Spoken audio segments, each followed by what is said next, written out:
आप सभी लोगों का इस चैनल पर दोबारा से। आप में से बहुत सारे लोग जो है फिजिक्स वाला एनसेट के रिगार्डिंग बहुत सारे डाउट लेके आ रहे थे।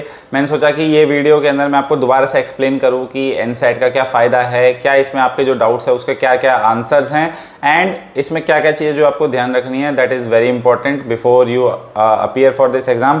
तो स्टार्ट करते हैं। सबसे पहला जो डाउट था वो था PW एनसेट फॉर्म के बारे में कि इसके अंदर जो ये जो यहाँ पे जो सेकंड जो पेज है इसके अंदर जो मोड है उसके नीचे यहाँ प्रेफर्ड एडमिशन सेंटर है। इसका मतलब क्या है? मेरे को तो ऑनलाइन एग्ज़ाम देना है, मैं प्रेफर्ड एडमिशन सेंटर क्या भरूं?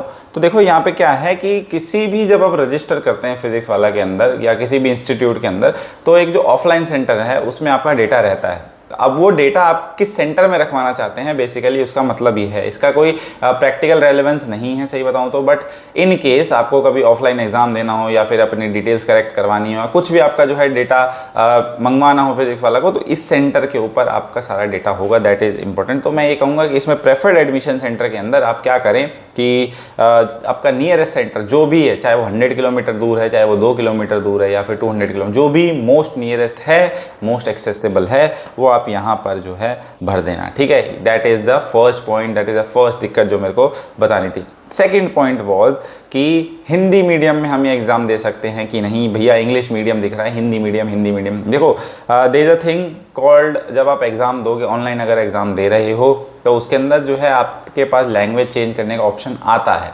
इंग्लिश से आप हिंदी कन्वर्ट कर सकते हो, हिंदी से इंग्लिश जा सकते हो, बट जनरली जब आप यहाँ पर व्यू सिलेबस देखेंगे, मैं मान लेता हूँ क्लास 12th का कोई सिलेबस देखता हूँ नीट सेक्शन के अंदर, तो यहाँ पे जो आप मेरे को देखेंगे तो दिस इज़ इंग्लिश मीडियम। तो जो बाय डिफ़ॉल्ट जो मीडियम आपका रहने वाला है that will be English medium. Offline में इंग्लिश मीडियम रहेगा, बट ऑनलाइन एग्ज़ाम के अंदर आप मोस्ट प्रोबेबली लैंग्वेज चेंज कर सकते हैं as per my info. But आप एक बार जो है कंफर्म कर लेना टीम से भी क्या ये हिंदी मीडियम के अंदर भी अवेलेबल है कि नहीं है। बट स्टिल मैं आपको ये कहूँगा कि चाहे कोई सा भी मीडियम हो, I know it will be tough, but आपको अटैम्प्ट ज़रूर करना है। एटलीस्ट आप अपीयर होने के बाद एक बार अटैम्प्ट ज़रूर करना, बिकॉज कितनी भी स्कॉलरशिप मिले, कितना भी कुछ भी मिले, आपका उतना प्राइस जो है कम ही हो जाना है। आपको 10% स्कॉलरशिप मिले, 90% मिले, 100% मिले, जो भी आपका नेक्स्ट कोर्स होगा उसके अंदर आपको उतना डिस्काउंट हो जाएगा। तो that is very very beneficial in any ways, है ना। तो आपको फ़ायदा ही होने वाला है। तो मेन काम क्या है, आपने रजिस्टर करा है। रजिस्टर कैसे करेंगे? मैं फॉर्म का लिंक जो है, ये वाला जो फॉर्म है ये भर देना है। मैंने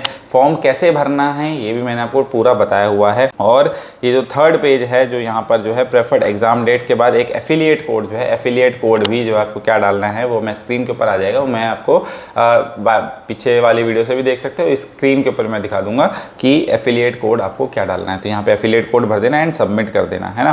तो ये मैंने प्रीवियस वीडियो में भी डिटेल में बता रखा है कि किस तरह से जो है आपको ये फॉर्म भरना है। तो मैंने दो चीज़ें बताई, पहला कि आपको जो है एग्ज़ाम सेंटर जो है वो कौन सा चूज़ करना है, क्या उसका मतलब है। दूसरा, क्या एग्ज़ाम जो मीडियम है क्या मैं हिंदी मीडियम में दे सकता हूँ। देखो बाय डिफ़ॉल्ट आप जो है इंग्लिश मीडियम में ही रहोगे, बट हाँ आप ऑनलाइन अगर एग्ज़ाम देते हो there will be an option to change your language, but उसके लिए आपको जो है एग्ज़ाम में अपीयर होना पड़ेगा, उससे पहले नहीं होगा। तो ये दो चीज़ें हैं। इसके अलावा PW एनसेट के रिगार्डिंग जो है काफ़ी सारे डाउट थे कि भैया मैं कौन कौन लोग एलिजिबल है, मेरी तो एज इतनी है, मेरी एज इतनी हो गई, मेरे तो इतने ड्रॉप हो गए।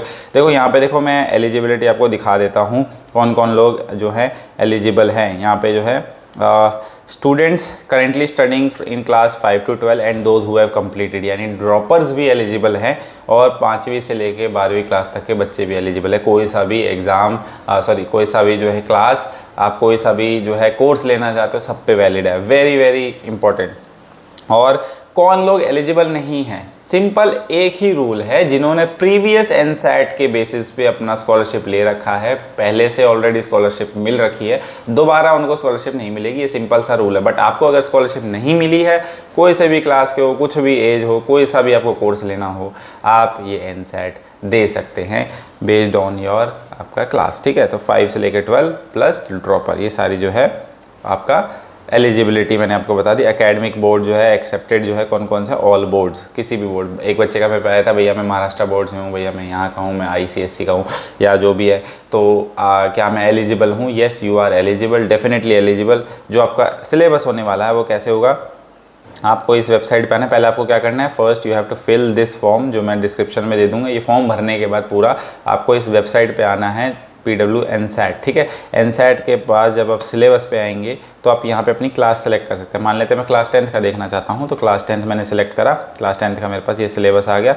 ये physics, chemistry, bio and maths, पूरा फुल सिलेबस नहीं आ रहा है, सिलेक्टेड पोर्शंस आ रहे हैं, ठीक है।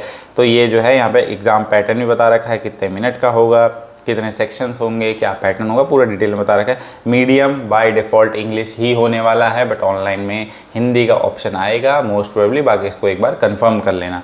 ये था जहाँ तक जितना मेरे को इन्फॉर्मेशन पता है। यहाँ से आप सिलेबस देख सकते हो। अब आप बोलोगे भैया एडमिट कार्ड कैसे डाउनलोड करना है, तो सबसे पहला स्टेप क्या है एडमिट कार्ड डाउनलोड करने के लिए, NSAT का फॉर्म भरो।